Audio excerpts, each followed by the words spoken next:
Il y a un truc qui coupe mon cerveau, c'est la montagne. Au moment où tu vas m'écouter, je serai en train de ranger mes moufles, mon cahier d'écriture et mon bonnet dans mon sac. Mais avant de partir, je voulais t'offrir 6 clés pour calmer ton cerveau et profiter de la vie. Je suis un professionnel du questionnement et de la réflexion. Alors oui, c'est super de réfléchir. L'introspection est un outil incroyable. Mais quelquefois, il faut juste vivre. Il faut réussir à arrêter son cerveau de tourner. Reste bien jusqu'à la toute fin, car la 6e clé que je te propose est la plus simple et la plus efficace selon moi. Aujourd'hui, je te promets que tu vas faire encore un grand pas vers cette vie riche, épanouie, plus sereine et pleine de sens. Bienvenue sur Dépasse-toi, je suis Sylvain et la promesse de mon podcast est simple, t'aider à te créer la vie que tu mérites. Quand je ne suis pas devant le micro, j'accompagne les personnes sensibles à se transformer. Et au fil des épisodes, je vais te partager les prises de conscience qu'elles ont eues et qui leur ont permis de s'épanouir. Tu vas comprendre entre autres comment mieux te connaître, avoir de belles relations, apaiser ton mental et trouver ta place, celle où tu te sentiras aimé et reconnu à ta juste valeur. Si tu veux profiter de tout ce que j'ai à t'offrir, abonne-toi à mon courrier privé sur sylvainviens.com. Installe-toi confortablement, je te souhaite une très belle écoute. Aujourd'hui, je tenais à remercier FabulousFab22 pour son avis 5 étoiles sur Apple Podcasts France. Il l'a intitulé Un bol d'oxygène. Il m'a découvert sur LinkedIn, il a écouté quelques épisodes et il a su que j'allais être son bâton de pèlerin, comme il m'a appelé. L'aventure a commencé en 2023 et se continue en 2024. Voici ce qu'il m'écrit. À chaque fois, cela me fait le même effet. Je suis dans l'attente avec une certaine impatience. La session visio débute et son visage bienveillant apparaît. J'en ressors toujours reboosté et plein d'énergie. Je retrouve petit à petit la confiance. Je relève la tête et j'avance. Bravo Fab22, je t'aide à mettre en place une belle dynamique et ce sera à toi de l'entretenir derrière. Vois ça comme une flamme que l'on aurait rallumée dans ta petite cheminée et toi, tu vas y déposer des bûches, celles nécessaires pour entretenir le feu intérieur. Encore merci Fab22 et j'espère que tu as donné envie à d'autres auditeurs de laisser un commentaire étoilé sur Apple et peut-être de faire un bout de chemin de vie avec moi. Revenons au sujet du jour. Alors c'est quoi une personne qui réfléchit trop ? C'est une personne qui est constamment dans l'analyse. Tu analyses et réanalyses toutes les situations. J'aurais dû. Je n'aurais pas dû. La prochaine fois je ferai. Tu repenses aux mots que l'on t'a dit, aux situations que tu as vécues, aux regards que tu as reçus, et souvent, tu te perds dans tes réflexions. Tes analyses négatives, pour la plupart, bouclent dans ta tête.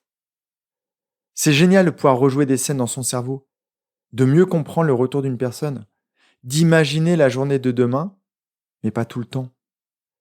Imagine, c'est comme si tu voyageais sur un superbe voilier dans une eau turquoise et que tu restais enfermé dans la cabine. Ce n'est pas possible. Tu vas tout louper. Tu vas louper les dauphins qui sautent devant le bateau. Tu vas louper le coucher de soleil à l'horizon.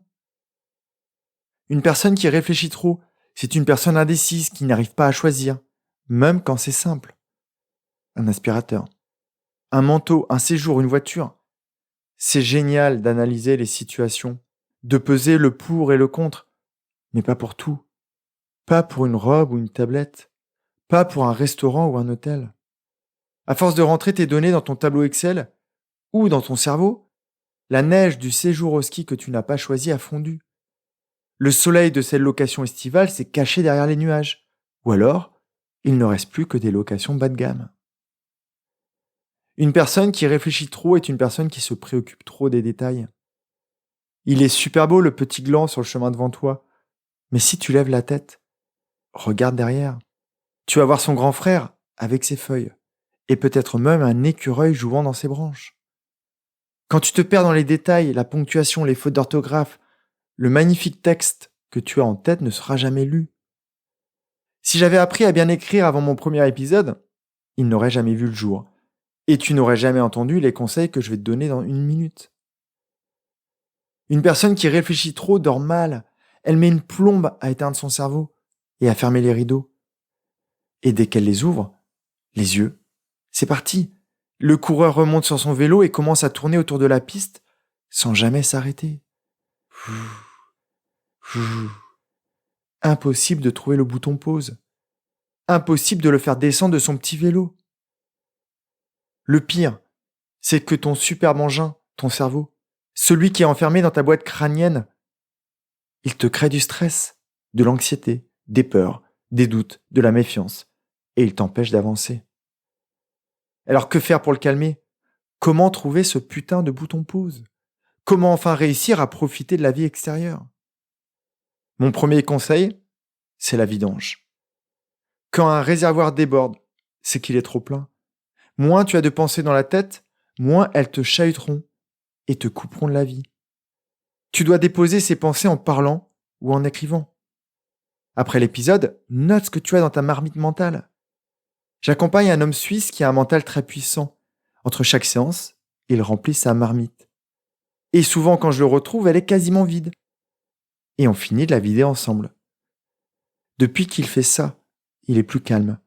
Son dos et ses cervicales sont plus détendus. Il se sent moins bloqué et il avance. Alors fais comme lui. Mon deuxième conseil, c'est de repérer les thèmes récurrents dans tes pensées afin de réussir à comprendre pourquoi ton cerveau s'emballe autant. Si à chaque fois tu penses à ton job, c'est qu'il y a un truc à faire. Peut-être améliorer tes relations avec tes collègues. Peut-être voir ton manager sous un autre angle, plus positif. Ou peut-être fuir de ce job qui te remplit le cerveau de phrases. Qu'est-ce que je fous là? Mon job n'a pas de sens.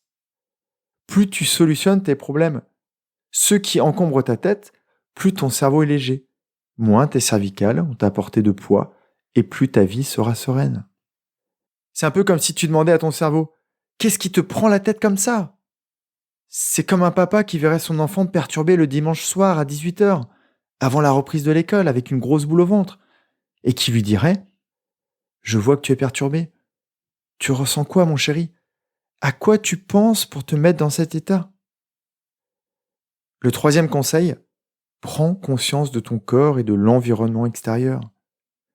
Tu ne peux pas être à courir le long du canal en écoutant les grenouilles, en regardant les oiseaux dans le ciel, en ressentant le vent sur ta peau et en même temps en étant dans ton cerveau. Ce n'est pas possible. Reviens au moment présent, à tes sensations corporelles, aux odeurs qui t'entourent, à ce que tu vois devant toi, à ce que tu sens. Souvent, je propose un petit exercice à mes clients que j'ai intitulé simplement la douche. Tu rentres dans la cabine, tu ouvres l'eau, tu te mets sous le pommeau et tu te focalises sur les sensations de ton corps. Tu vas sentir la température de l'eau sur tes épaules. Tu vas sentir l'eau couler le long de ton corps. Tu vas peut-être sentir ton souffle se détendre. Le bruit de l'eau qui tombe à tes pieds. Quand tu es là, dans le moment présent, les problèmes n'existent plus. Seul le moment présent compte. À la prochaine douche, je te propose de repenser à cet exercice. Juste 5 minutes comme ça, et tu m'en diras des nouvelles. Le quatrième conseil, analyse les situations. Est-ce une émotion qui te fait réfléchir? Quand tu pars en cogitation, demande-toi quel est le déclencheur. Demande-toi ce à quoi tu penses là tout de suite. Quelle pensée a créé cette sensation et ce besoin de rentrer en toi? Regarde si cette idée est vraie. Regarde si cette idée est vraiment vraie. Et si la sensation est désagréable, celle qui te ramène dans ton cerveau, modifie la pensée tout simplement. Si à chaque fois que je vois une voiture, je me dis: on détruit le monde avec tous ces engins, je pars dans la mélancolie, dans la tristesse, le désespoir, et je n'ai plus envie de participer à ce monde. En revanche, si quand je vois un véhicule, je me dis: l'humain est incroyable, il est capable d'inventer des outils formidables, mon cœur se remplit d'espoir pour la suite et je retrouve confiance en l'humanité. Le cinquième, passe à l'action. Tu vas vite comprendre. Imagine une ligne continue. Tout à gauche, la réflexion. Tout à droite, l'action. Si ton curseur est tout à gauche, tu ne bouges que dans ta tête et rien ne se passe à l'extérieur. Alors que si délicatement, tu attrapes ce petit curseur jaune et que tu le déplaces vers la droite, que tu le déplaces vers l'action, ton cerveau se calme et c'est ton corps qui bouge. Ça peut être un simple appel à un ami à qui tu penses souvent. Ça peut être une prise de rendez-vous médical que tu ne cesses de reporter. Passe à l'action et ta réflexion va s'arrêter. Le 6e et dernier conseil, selon moi le plus simple et le plus efficace, c'est d'utiliser ton corps. Souvent, une personne qui réfléchit beaucoup, trop, et mon médecin acupuncteur pourrait te le confirmer, c'est une personne qui est quasiment tout le temps en apnée. À chaque fois que tu te perds dans ton cerveau, tu déconnectes ton système respiratoire et alors tu bloques l'oxygénation de ton corps. Donc, un bon moyen de ne pas s'enterrer dans ton cerveau, c'est de respirer consciemment.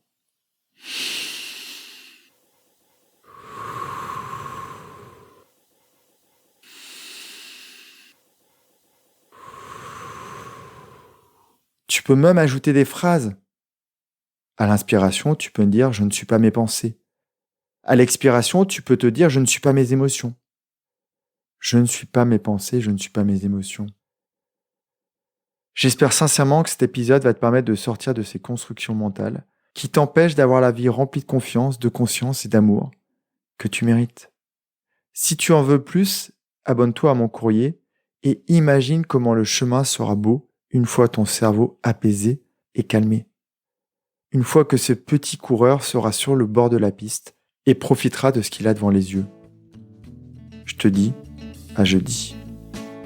Si tu as aimé cet épisode, il plaira sûrement à un de tes proches, alors pense à le lui partager tout de suite. J'espère aussi qu'il te donnera envie de me laisser un avis 5 étoiles sur ta plateforme d'écoute. On se retrouve jeudi dans mon courrier pour faire encore un pas de plus vers la vie que tu mérites. Prends vraiment bien soin de toi et passe une très belle journée. Bye bye.